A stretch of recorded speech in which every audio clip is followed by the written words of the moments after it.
இதை மட்டும் செய்யுங்கள், தெருநாய்கள் உங்கள் பக்கத்திலே வராது. தெருநாய்களிடம் தப்பிக்க அருமையான ட்ரிக். தெருநாய்கள் பிரச்சனை என்பது இப்போது தேசிய பிரச்சனையாக மாறிவிட்டது.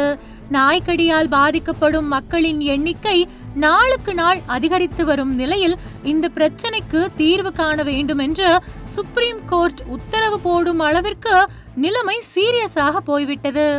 தெருவில் சுற்றித் திரியும் நாய்கள் மட்டுமின்றி செல்ல பிராணிகளாக வீடுகளில் கொஞ்சி கொஞ்சி வளர்க்கப்படும் நாய்கள் கடித்தாலும் கூட அது விஷமாக மாறி மனிதர்களின் உயிருக்கே உலை வைத்துவிடும் பேராபத்து தான் கடந்த 2024ஆம் ஆண்டு எடுக்கப்பட்ட கணக்கெடுப்பின்படி சென்னையில் மட்டும் 1.8 லட்சம் தெருநாய்கள் உள்ளன. இதில் 27% நாய்களுக்கு மட்டுமே கருத்தடை செய்யப்பட்டுள்ளன. நாய்களுக்கு தடுப்பூசி போடுவது, கருத்தடை செய்வது போன்ற பணிகள் தொடர்ந்து மேற்கொள்ளப்படுகின்றன. இருப்பினும் நாம் நாய்களிடம் எப்படி பாதுகாப்பாக இருப்பது என்பது குறித்து நாய் நடத்தையியல் நிபுணர்கள் பல்வேறு அறிவுரைகளை கூறுகின்றனர். தெருநாய்கள் குழந்தைகளை முதன்மையாக குறிவைக்கின்றன. வயது வந்தவர்களை துரத்தும் போது அவர்கள் குரல் எழுப்பினாலோ அல்லது தாக்குவது போன்ற செயல்களில் ஈடுபட்டாலோ நாய்கள் பின்வாங்கிவிடும். ஆனால் குழந்தைகள் உடனடியாக திருப்பி தாக்கவோ எதிர்வினை செய்யவோ முடியாது என்பதால் தெருநாய்கள் குழந்தைகளை கடிக்கின்றன. தெருநாய்களிடம் குழு மனப்பான்மை என்பது அதிகமாக இருக்கும்.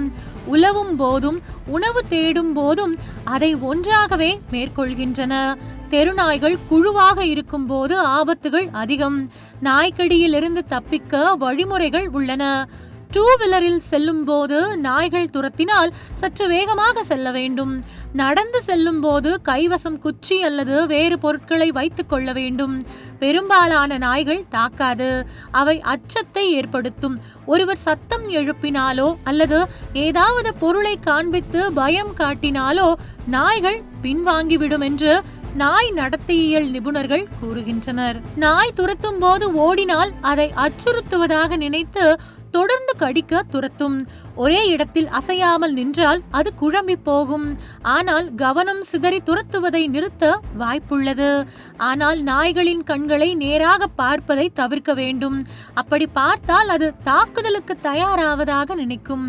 கையில் தண்ணீர் பாட்டில் அல்லது வேறேதேனும் இருந்தால் எதிர் திசையில் எரியலாம். இதனால் நாயின் கவனம் சிதறி அதை எதிர் திசையில் நோக்கி ஓடும். நாய்களுக்கு எல்லை உண்டு, அதன் எல்லையில் நீங்கள் இருக்கலாம். எனவே அமைதியாக அந்த இடத்தை விட்டு நகர்ந்து சென்று விடலாம். சில முன்னெச்சரிக்கை நடவடிக்கைகளினால் நாயின் தாக்குதலில் இருந்து தற்காத்துக் கொள்ளலாம். இதையும் மீறி நாய் கடிபட்டால் உடனடியாக டாக்டரை அணுக வேண்டும். உங்கள் தின சேவல்.